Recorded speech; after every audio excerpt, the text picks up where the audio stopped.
Hello everybody, welcome back. This topic gets me super excited. In the last 2 weeks, I've had my students asking me, what if kata doesn't work? Or what happens when you do a kata in a fight and it doesn't work? Kata is a form of fighting sequence in karate. In Tai Kwon Do, it is called Poomsae, or Tao-Lu in Chinese Kung Fu. For the sake of convenience, I will just call this kata because it is easier for me.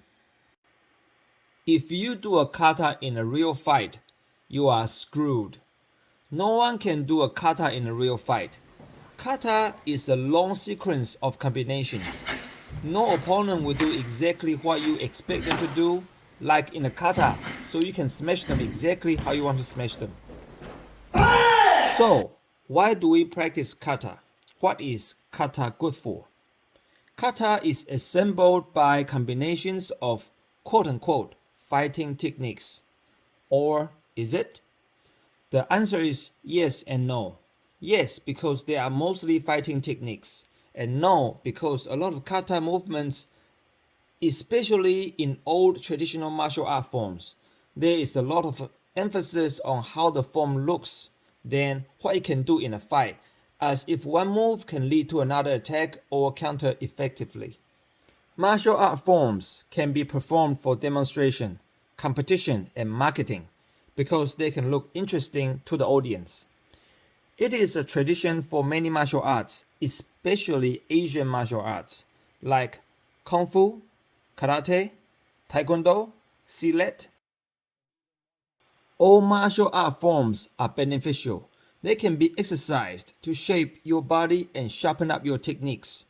Chinese Kung Fu forms are the most obvious examples. It takes extreme body conditioning to perform like a Shaolin monk, or move like Jet Li and Jackie Chan. Exercise the form will condition your body to help you become better in fighting, but kata itself is not sufficient to complete your training for fighting or self-defense, especially against someone who is more athletic or knows how to fight well. Some kata in karate that are not specifically good for actual combat but more for conditioning are teki, like teki shodan, nidan sandan, hangetsu, and gangaku. These are not developed to create a practical fighting sequence you can use in a fight, but more for conditioning and balance. When you work on a kata, you only need to ask yourself, what are you trying to achieve and how a particular kata can help you get there? Not knowing what the kata is good for can cause serious confusion. Misleading information can create a false sense of success, leading students to insist on fighting like performing a kata. Some Kung Fu students sparring with Kyokushin karate students tried very hard to fight in the form of a drunk master or animal style. Emphasizing this in a fight is hard work, and it was distracting them from using their body and common sense to fight naturally. I like to explain the different stages of kata practice on how kata can help you improve your fighting skills. Kata learning development can be broken down into 4 or 5 stages. In the first stage, you are only trying to learn the techniques, like the technical movements, like how to throw a single punch or simple combinations. At this stage, you are learning new techniques you do not know how to do them properly or effectively yet. In the second stage, you are familiar with the techniques. You start to put techniques together in small chunks. Small chunks of combinations like 2 to 3 continuous moves, which form parts of the kata. Even while you are learning the whole kata, you can only focus on a small chunk at a time. If you focus enough on perfecting this, especially the parts you are worst at, your conditioning will begin and your skills will improve. In the third stage, you continue to learn the techniques by making them better, and you start to focus on small details, developing better stance, weight and power transfer, and footwork. This stage develops your fighting body and mind. Your body can perform the techniques, footwork, and combinations with rather good speed, power, and accuracy. At this stage, you are not just conditioning, you are also developing skills of your block, strike, grappling, and footwork. People who practice kata, especially the ones that involve long and deep stances and explosive movements, require a lot of stamina. Certain kata can be excellent for building fight stamina. Every kata is different. The style demands a lot of energy in their kata. A fight competition round is generally 2 to 3 minutes long. On average, a kata is also 2 to 3 minutes long, which is about the right amount of time for building the type of stamina you need for fight sports. In the fourth stage, you become fluent with the kata. You can perform the sequence with ease. Your techniques have the power and speed and are accurate. Your movements are fast and sharp.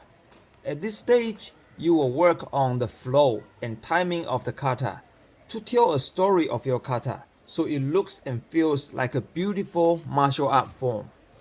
In my opinion, this is the first degree black belt or higher level performance. At this stage, you can perform the kata with a wow. You can perform it in front of a crowd and impress people in a demonstration or competition. Some people will continue to practice kata with these goals in mind in the fourth stage, perfecting kata. Perfecting kata itself is a lifelong practice. You can never get it perfect.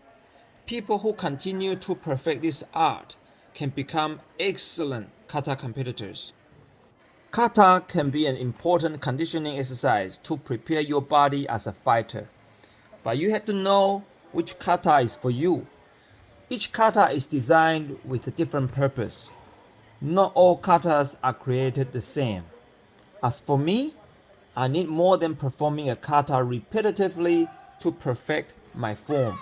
I was never 100% satisfied with my kata just to perfect the form. I wanted more than having good forms to win karate competitions. Every time I entered a competition, winning was good. But I was never 100% happy just because my kata won. As I became older, the questions I have about how each and every movement in my kata can actually help me in a fight screamed louder. After winning some competition medals, I lost interest in doing kata just to impress other people, including the judges.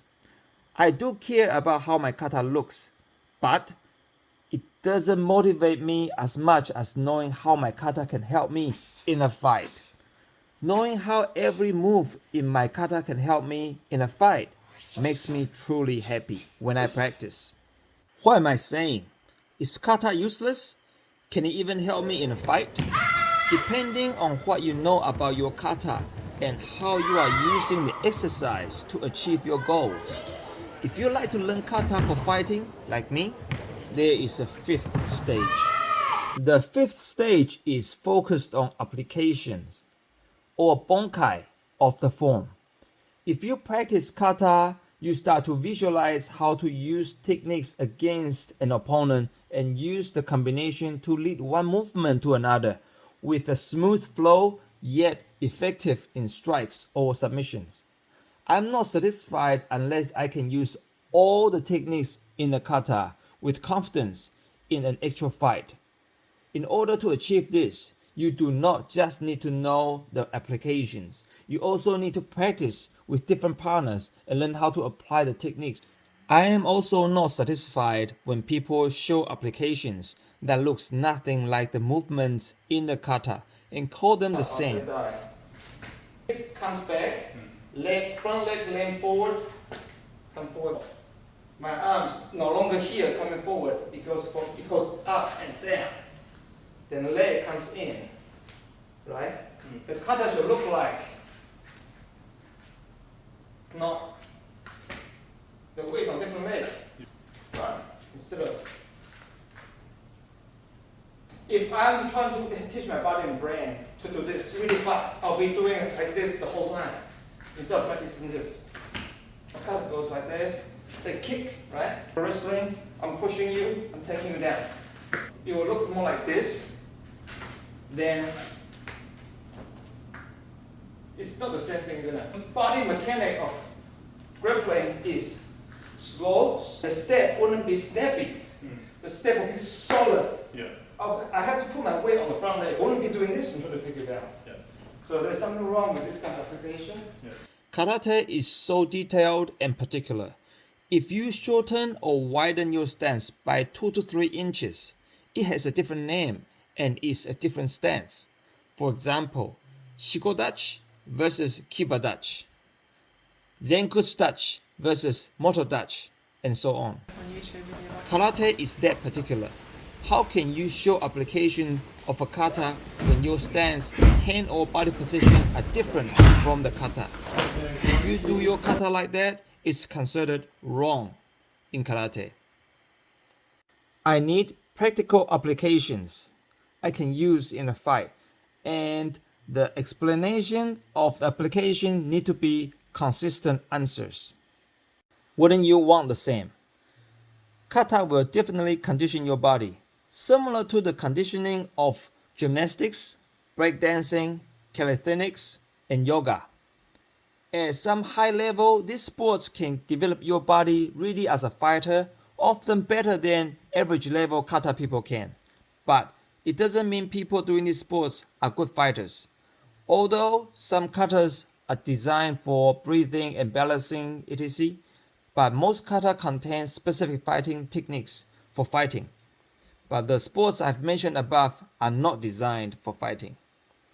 It is the instructor and practitioner's job to understand what each kata does and what you want to get out of it. Conditioning is very important for fighting, but nothing beats actual fighting training. Sparring with many different people regularly is the best way to learn how to fight well. It all comes down to knowing what you want to achieve from your kata and how you will use your kata to achieve your goals. Now I said it all sounds like common sense, but sometimes focusing too much on one direction can give us tunnel vision and lose sight why we are doing kata in the first place. I hope this video helped you with your kata practice. If you have any questions about different katas, feel free to leave me a comment. Os, I'll see you next time. Fight Equip distributes world-class boxing gloves, shin guards, and training gear. Upgrade your fight equipment with the best at fightequipped.com.